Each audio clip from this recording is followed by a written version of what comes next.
Hello everyone, so I am back with another level of question which is from the last chapter of the 11th part of physics, which is the wave motion.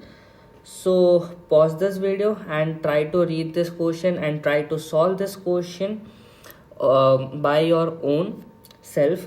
This is the basically I think this is the PYQ of JEE Advance, because देखो जो multi correct statement questions आते हैं वो majorly जे advance के ही आते हैं.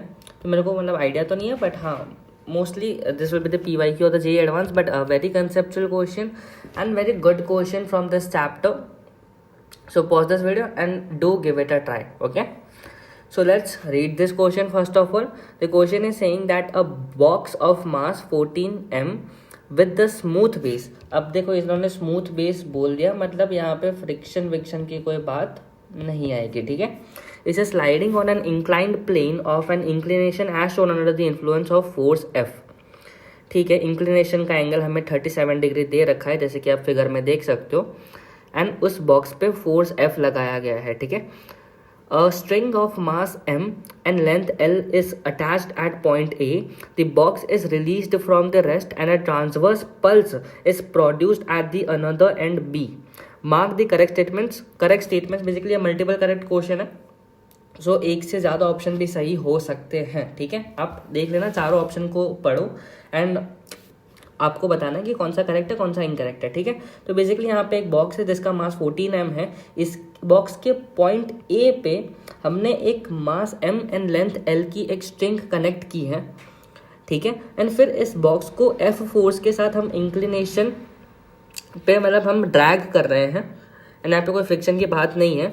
And फिर क्या हुआ कि इस B पॉइंट पे हमने, मान लो ये एक ऐसे स्ट्रिंग थी. ठीक है, ऐसे स्ट्रिंग थी, तो यहाँ पे एंड पॉइंट पे हमने एक ट्रांसवर्स सी पल्स जनरेट कर दी. तो ये पल्स जो है वो B पॉइंट से A पॉइंट के बीच में ट्रैवल करेगी ऐसे. तो उसी के रिलेटेड कुछ ऐसे स्टेटमेंट्स दे रखे जिसका आंसर आपको बताना है. ठीक है, तो ऑप्शंस को रीड किया एंड आप बताना. तो सबसे पहले इस क्वेश्चन को सॉल्व करने से पहले मैं आपको थोड़ा सा बेसिक आइडिया देना चाहता हूँ, जो हर कोई टीचर पढ़ाता ही है, नीट लेवल हो या JEE लेवल हो. आपने ये वाला कंसेप्ट ज़रूर पढ़ा होगा, आप किसी भी के पास पढ़ रहे हो. ठीक है, तो बेसिकली अगर मैंने एक स्ट्रिंग ले ली जिसका मास m है एंड इसका लेंथ जो है वो l है. ठीक है, तो वेलोसिटी ऑन स्ट्रिंग कितना होता है, under root of t upon mu. t क्या है, जिस पॉइंट की वेलोसिटी फाइंड कर रहे हो उसका टेंशन, एंड म्यू क्या होता है, मास पर यूनिट लेंथ. ओके, तो अगर मान लो कि यहाँ बॉटम मोस्ट पॉइंट से x डिस्टेंस पे जाके अगर मेरे को यहाँ पे मेरे को वेलोसिटी ऑफ वेव चाहिए. ठीक है, अगर मान लो मैंने इस बॉटम मोस्ट पॉइंट से कोई वेव जनरेट की इस स्ट्रिंग में ट्रांसवर्स एक पल्स जनरेट की और वो ऊपर जा रही है, तो x पॉइंट पे अगर मेरे को उसकी वेलोसिटी चाहिए तो वेलोसिटी ऑफ x क्या आ जाएगा, tension eight x point upon mu. Tension eight x point कितना निकालेंगे, यहाँ पे कितना टेंशन होगा, इस x लेंथ जितनी स्ट्रिंग का जितना मास होगा वो कैसे निकालेंगे, यूनिटरी मेथड से. अगर l लेंथ की स्ट्रिंग का मास m है तो 1 यूनिट की कितना होगा, m/l. तो x का कितना आ जाएगा, m/l इंटू x. ठीक है, आपको बेसिकली यूनिटरी मेथड आता होगा. तो जो टेंशन एट x पॉइंट कितना आ जाएगा, mx upon l into G.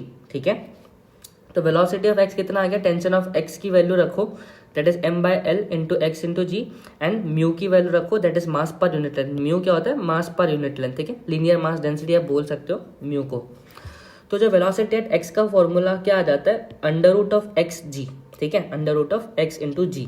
अब आप यहाँ पे देख सकते हो कि जो वेलोसिटी है वो प्रोपोर्शनल है अंडर रूट ऑफ x के, एंड जब भी ये कंडीशन देखने को मिलती है कि velocity under root of distance के प्रोपोर्शनल हो, तब एक्सेलरेशन क्या होता है, कांस्टेंट होता है. आपने काइनेमेटिक्स 1D मोशन में ये पढ़ा होगा.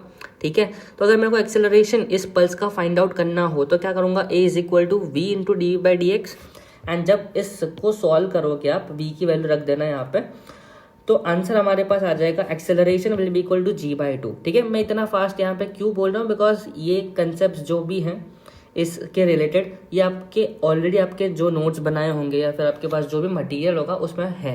ठीक है, तो यहाँ पे मैं थोड़ा सा फास्ट ले जा रहा हूँ. ठीक है, तो एक्सेलरेशन अगर मैं मान लो यहाँ पे कोई एक पल्स जनरेट कर दूँ, ट्रांसवर्सली एक मैंने अगर पल्स जनरेट यहाँ पे कर दी, तो वो ऊपर की तरफ ट्रैवल करेगी एंड ऊपर की तरफ उसका नेट एक्सेलरेशन कितना होता है, दैट विल बी g/2, ठीक है, g/2 उसका एक्सेलरेशन होता है। तो फिर वो एक क्वेश्चन भी एक बड़ा पॉपुलर होता है कि अगर मैंने यहाँ पे बॉटम मोस्ट पॉइंट पे एक ट्रांसवर्सी पल्स जनरेट की, तो वो कितने टाइम में वो पल्स जो है वो यहाँ पे पहुंचेगी। तो आप देख सकते हो एक्सेलरेशन g/2 है, मतलब एक्सेलरेशन 5 मीटर पर सेकेंड स्क्वायर बोल सकते हैं अगर जी की वैल्यू 10 रखे, तो मतलब एक्सेलरेशन जो है वो कांस्टेंट है। एक्सेलरेशन जब कांस्टेंट होता है तब क्या होता है कि इक्वेशन ऑफ जो मोशन होता है, तीनों न्यूटन्स लॉ ऑफ मोशन की बेसिकली तीनों जो इक्वेशन है लॉ ऑफ मोशन, ठीक है, इक्वेशन ऑफ मोशन तीनों जो होती है s = ut + ½ t square and v = u + at and v² - u² = 2s, वो वैलिड होता है, ठीक है, बिकॉज एक्सेलरेशन कांस्टेंट होता है तब ये वैलिड होता है।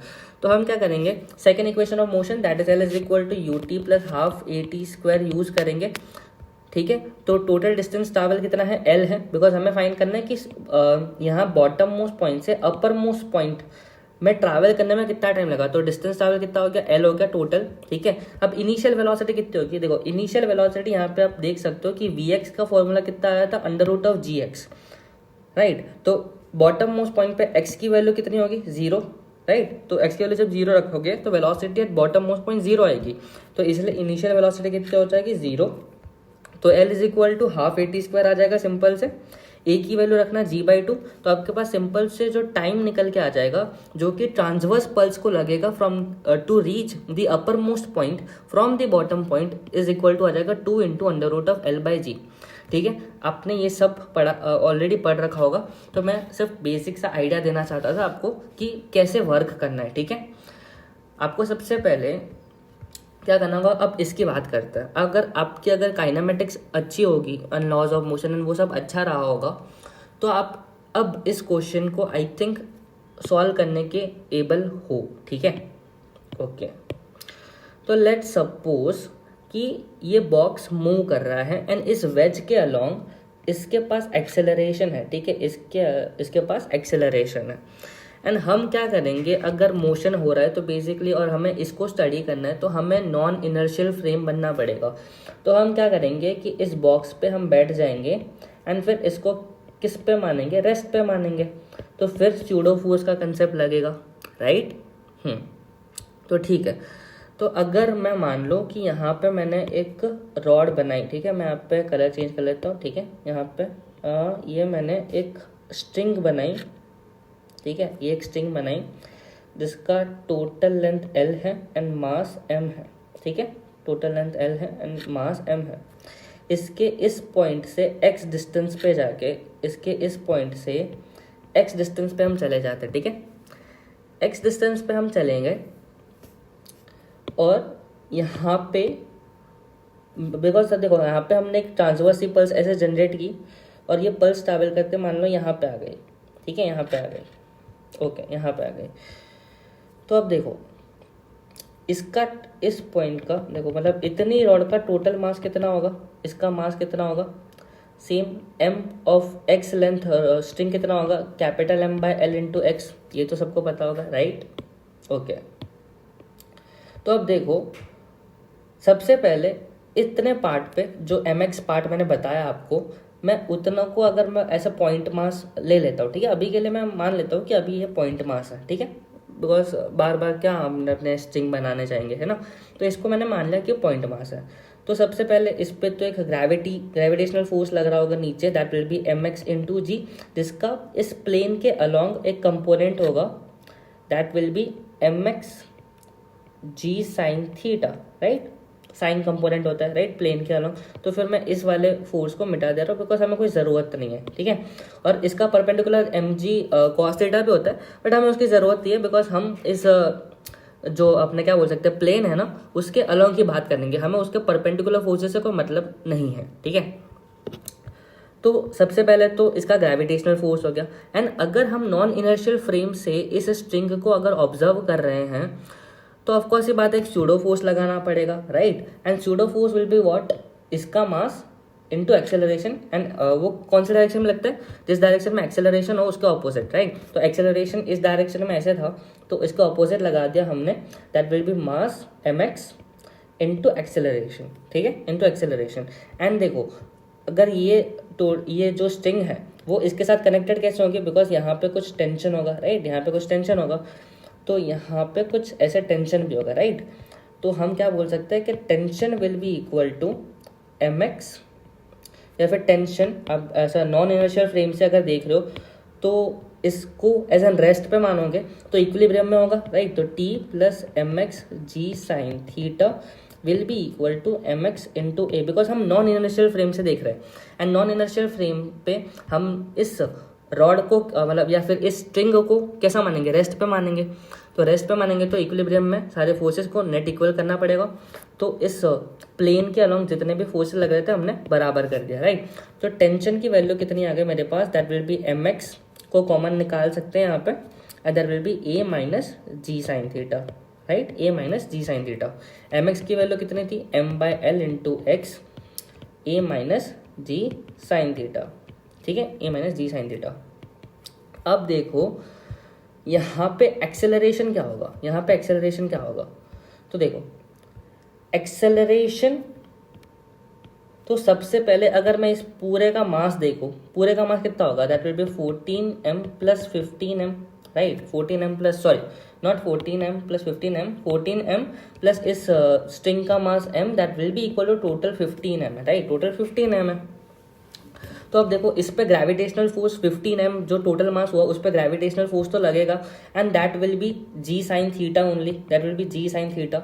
एंड इस फोर्स की वजह से जो हम एक्सटर्नली अप्लाइड कर रहे हैं उसकी वजह से भी तो एक एक्सेलरेशन प्रोड्यूस होगा, जो कि इस जी साइन थीटा एक्सेलरेशन के साथ ऐड हो जाएगा, and that G sine theta के साथ जो ऐड होगा that will be net force upon net mass. Net mass कितना है 14m इस बॉक्स का मास, एंड इस स्ट्रिंग का mass m, that will be 15m, right? So this is the total acceleration। देखो g sin थीटा तो उन दोनों के मास की ग्रेविटी की वजह से, एंड ये f by 15m इस एक्सटर्नल फोर्स की वजह से, that will be net force upon net mass। तो नेट फोर्स f है, एंड जो नेट मास है वो 14m plus m, that will be 15m। तो नेट जो एक्सेलरेशन कितना आया हमारे पास f अपॉन 15m प्लस जी साइन थीटा, ठीक है। तो एक्सेलरेशन की वैल्यू यहाँ पे रखेंगे तो t is equal to M upon L X, A की वैल्यू हमारे पास आई G sine theta plus F upon 15m minus G sine theta, ठीक है, माइनस जी साइन थीटा। तो जी साइन थीटा से जी साइन थीटा कैंसिल हो जाएगा, और टेंशन की वैल्यू हमारे पास आ गई m by L into F upon 15m into x, ठीक है। तो टेंशन की वैल्यू इतनी आ गई। अब देखो टेंशन की वैल्यू इतनी आ गई तो उस पॉइंट की वेलोसिटी हम फाइंड आउट कर सकते हैं, राइट, उस पॉइंट की वेलोसिटी फाइंड आउट कर सकते हैं, बिकॉज वेलोसिटी ऑफ स्ट्रिंग का फॉर्मूला होता है टेंशन, मतलब velocity at x point find करना है, तो tension upon tension at that point divided by mu, that is will be mass per unit length. तो टेंशन एट एक्स हमारे पास मिल गया, that will B m by L F upon 15m into x divided by mu की value m upon L, ठीक है। तो L से L cancel, m से m cancel, तो हमारे पास जो वेलोसिटी एट x आ रहा है वो कितना आ रहा है, that is fx upon 15m। अब देखो यहाँ पे भी वेलोसिटी ऑफ x जो है वो प्रोपोर्शनल है रूट x के, तो यहाँ पे भी एक्सेलरेशन जो है वो कांस्टेंट होगा। तो let's find out that acceleration too. तो एक्सेलरेशन फाइंड आउट करने के लिए अगर मेरा पास v की इक्वेशन है विथ रिस्पेक्ट टू x, तो हम क्या करते हैं v into d v by d x, right. तो v की वैल्यू तो हम सिंपल रख देंगे, that will be f x upon 15m, and इसका डिफरेंशिएशन कितना आ जाएगा, देखो f root of f upon 15m तो क्या है अपना कांस्टेंट है। इंटीग्रेशन कितना होगा, इंटीग्रेशन किसका होगा, x अपॉन x की पावर 1/2, मतलब x का रूट ऑफ x का, right, with respect to dx, okay. तो क्या आ जाएगा मेरे पास, देखो हाँ, that will be f x upon 15m, f upon 15m, और x की पावर 1/2 का integration will be 1/2 into root x, ठीक है। This will be not integration, differentiation, this will be differentiation of x upon sorry x की power 1/2, right. तो देखो यहाँ पे रूट ऑफ x से रूट ऑफ x कैंसिल हो जाएगा, and the velocity of x जो यहाँ से आ रहा है देखो f और f का स्क्वायर, और रूट के बाहर आ जाएगा f। सिमिलरली 15 इंटू 15 का 15 का स्क्वायर, बट ऊपर रूट लगाए तो 15 आ जाएगा, m का स्क्वायर और रूट है तो m आ जाएगा, एंड इसका 2, तो मतलब आ जाएगा f/30m, राइट। तो वेलोसिटी एट x जो आ रहा है वो हमारे पास आ रहा है f/30m, ठीक है। Velocity of x is equal to कितना आ रहा है, f/30m, ठीक है। हमारे पास velocity, sorry not velocity, this is the acceleration, I am very sorry, this is the acceleration, because हमने जो फाइंड किया ना वो एक्सेलरेशन है, that is the acceleration, that is f/30m, ठीक है। तो देखो ये भी एक कांस्टेंट है, ये भी कांस्टेंट है, ठीक है। अब देखो हमने इतना तो फाइंड आउट कर लिया, तो हम अब ऑप्शन की तरफ देखें तो ऑप्शन क्या बोल रहा है। तो ऑप्शन नंबर ए बोल रहा है कि if f is equal to 0 then pulse will remain stationary. Second point बोल रहा है कि if f is equal to 0 तो pulse will not reach to end A, ठीक है। अब इन दोनों की हम बात करें तो देखो सबसे पहले मैंने यहाँ पे क्या बताया, मैंने यहाँ पे वेलोसिटी फाइंड आउट की थी, वेलोसिटी ऑफ दिस पल्स, जो हमने यहाँ पे पल्स इस स्ट्रिंग के एंड पे यहाँ पे हमने जनरेट किया ना, बी पॉइंट पे जो पल्स ट्रांसवर्स सा पल्स जनरेट किया, उसकी वेलोसिटी हमने यहाँ पे फाइंड आउट की। तो वो हमारे पास कितनी आ रही थी कि that is velocity is equal to fx/15m आ रही थी, ठीक है। तो अगर ऑप्शन नंबर 1 एंड 2 के according to option number 1 and 2 f की वैल्यू 0 रखने पे वेलोसिटी मेरे पास 0 आ रही है, वेलोसिटी 0 आ रही है, बट ये वेलोसिटी कैसी है, this is the relative velocity, because हम ये जो भी ऑब्जर्वेशन कर रहे हैं वेलोसिटी या फिर एक्सेलरेशन का, वो नॉन इनर्शियल फ्रेम के रिस्पेक्ट में कर रहे हैं। बिकॉज यहाँ पे मैंने बताया था कि हम खुद इस बॉक्स पे बैठ गए एंड हम इस पूरी स्ट्रिंग को ऑब्जर्व कर रहे हैं, और इस पल्स का जो वेलोसिटी आया, f की वैल्यू जब 0 होगी तो इसकी वेलोसिटी 0 नहीं आई, इसकी relative velocity with this non inertial frame 0 आई है। वैसे इस बॉक्स की कुछ मान लो यहाँ पे वेलोसिटी v होगी, तो इस ट्रांसवर्स जो पल्स है, ठीक है, जो ट्रांसवर्स पल्स है उसकी भी वेलोसिटी v होगी। तो दोनों के बीच में, मतलब इस बॉक्स के बीच में एंड इस पल्स के बीच में रिलेटिव वेलोसिटी कितनी हो जाएगी, velocity relative is equal to 0। बाकी उसकी वेलोसिटी कुछ होगी, बट हमने ये सारी जो ऑब्जर्वेशंस की वो एक नॉन इनर्शियल फ्रेम से की, तो ये v जो है वो बॉक्स के रिस्पेक्ट में है। तो velocity of that pulse with respect to box कितना आएगा, 0। तो अगर इस बॉक्स के अकॉर्डिंग, या फिर देखो ये पॉइंट ए बॉक्स पे ही है, तो ए के हिसाब से अगर ये पल्स इसकी वेलोसिटी ही 0 है तो ये पॉइंट ए तक कभी पहुंचेगी ही नहीं, बिकॉज ए पॉइंट की जितनी मान लो वेलोसिटी v है तो उतनी ही इस ट्रांसवर्स पल्स की वेलोसिटी v है, तो कभी भी इनके बीच में रिलेटिव वेलोसिटी 0 रहेगी, एंड ये पल्स जो है जो बी पॉइंट पे हमने जनरेट किया था वो कभी ए पॉइंट पे पहुंचेगा ही नहीं। तो सेकंड ऑप्शन बिल्कुल सही है कि if f is equal to 0 है then the pulse will not reach to end A, तो बी बिल्कुल सही है। बट ऑप्शन ए क्या बोल रहा है कि if f is equal to 0 then the pulse will remain stationary. तो अब देखो इसने कभी ये मेंशन नहीं किया कि किसके रिस्पेक्ट में ये बात कर रहा है। अगर पीछे लिखता कि with respect to box then ये स्टेटमेंट सही होता, बट अगर इसने कुछ नहीं लिखा है तो विथ रिस्पेक्ट टू हमें ग्राउंड मानना पड़ेगा, एंड अगर विथ रिस्पेक्ट टू ग्राउंड देखें तो वो पल्स स्टेशनरी नहीं है, वो पल्स मूव कर रहा है with velocity v and that is actually equal to the velocity of that box. तो इसलिए रिलेटिव वेलोसिटी 0 है, एंड ये जो b पॉइंट पे हमने पल्स जनरेट किया था वो a पॉइंट पे पहुंचेगा नहीं, बिकॉज b पॉइंट जो पल्स में वेलोसिटी है वो a पॉइंट, मतलब इस बॉक्स की वेलोसिटी दोनों सेम है, तो रिलेटिव वेलोसिटी 0 है, ठीक है। बट एक्चुअली तो दोनों के पास कुछ वेलोसिटी है अगर ग्राउंड के रिस्पेक्ट में देखें तो अगर ऑप्शन नंबर ए देखें तो if f is equal to 0 the pulse will remain stationary, and पीछे कुछ नहीं लिखा तो हमें with respect to ground consider करना पड़ेगा, and with respect to ground pulse जो है वो स्टेशनरी नहीं है, इसलिए ऑप्शन नंबर ए गलत हो जाएगा, ठीक है।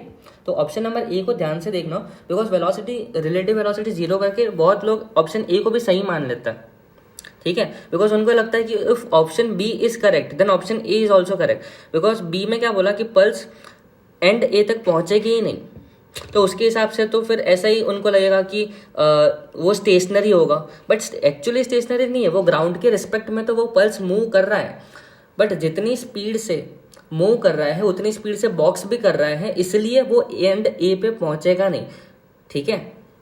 बाकी ग्राउंड के रिस्पेक्ट में तो वो पल्स मूव कर रहा है, बट जितना मूव कर रहा है उतना ए पॉइंट भी मूव कर रहा है, इसलिए वो कभी एंड ए पे वो पल्स पहुंच नहीं पाएगा, ठीक है। I hope I am very much clear to you.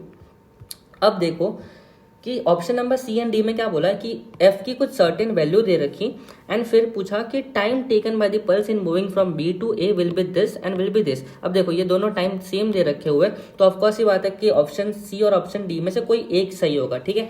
तो हम पहले ऑप्शन नंबर सी देख लेते हैं।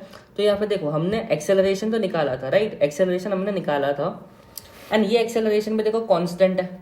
एक्सेलरेशन जब कॉन्स्टेंट हो तब इक्वेशन ऑफ मोशन वैलिड होती है। तो हम सेकेंड इक्वेशन ऑफ मोशन फिर से, मतलब जो मैंने बेसिक कंसेप्ट बताया था ना, उसमें जैसे सॉल्व किया था ना वैसे ही मैं सॉल्व कर रहा हूँ। सबसे पहले मैंने टेंशन एट एक्स निकाला, फिर वेलोसिटी एट एक्स निकाला एंड फिर एक्सेलरेशन एट एक्स निकाला। तो इसलिए मैंने आपको बेसिक कंसेप्ट बताया था ताकि आप उस बेसिक को देख के भी आप ये वाला ट्राई कर सकते थे, राइट।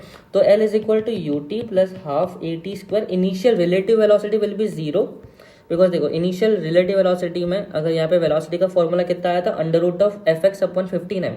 तो इनिशियली एक्स की वैल्यू जीरो, तो रिलेटिव वेलोसिटी, हम यहाँ पे रिलेटिव वेलोसिटी की बात कर रहे हैं, तो रिलेटिव वेलोसिटी एक्स की वैल्यू जब जीरो रखोगे तो वेलोसिटी ऑफ एक्स क्या आ जाएगा, जीरो आ जाएगा। तो इनिशियल वेलोसिटी जीरो हो गई, तो L डिस्टेंस ट्रैवल करने में हाफ ए टी स्क्वायर, ए की वैल्यू कितनी है, F upon 30m into T का स्क्वायर, ठीक है। तो टी की जो वैल्यू आ गई हमारे पास, that will be equal to under root of 60 ml upon F, right. तो under root of 60 ml upon F हमारे पास जो है वो टाइम की वैल्यू आ गई। ऑप्शन नंबर सी के अकॉर्डिंग एफ की वैल्यू दे रखी है 9 mg। तो टाइम टेकन कितना होगा कि एफ की वैल्यू मैंने रख दी 9 mg, तो एम से एम कैंसिल हो गया, ठीक है, एम से एम कैंसिल हो गया। 60 को काट सकते हैं 3 इंटू 20 एंड 9 को काट सकते हैं 3 इंटू 3 से 3 कैंसिल हो गया।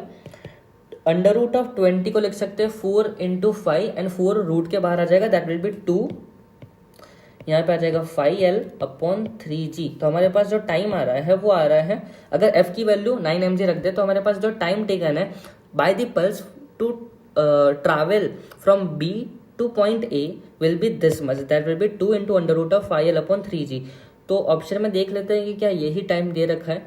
तो यस, ऑप्शन में 2 into under root of 5L upon 3G option दे रखा है, मतलब ऑप्शन नंबर सी भी हमारे पास करेक्ट है, एंड तो ऑप्शन नंबर डी ऑटोमेटिकली हमारे पास रॉन्ग हो जाएगा। तो इस क्वेश्चन का जो आंसर आ जाएगा that will be option B and option C will be the correct option according to this question. So I hope आपको ये क्वेश्चन अच्छा लगा होगा। अगर ये बेसिक आपको सॉल्व करना आता है ना, तो और आपकी थोड़ी सी kinematics and Newton's law of motion सब अच्छा है, आपको सूडोफोर्स का कंसेप्ट अच्छे से अप्लाई करना आता है, तो आप इस क्वेश्चन को कर सकते थे, ठीक है। तो आई होप आपको ये क्वेश्चन अच्छा लगा होगा एंड आपका इसको सॉल्यूशन भी समझ में आ गया होगा। If you do have any doubts remaining in your mind regarding this question, then let me know in the comment section and we will meet in the another next video from which we will start our 12th portion of physics, ठीक है। सो मिलते हैं हमारे next video में, तब तक के लिए ओके बाय, थैंक यू।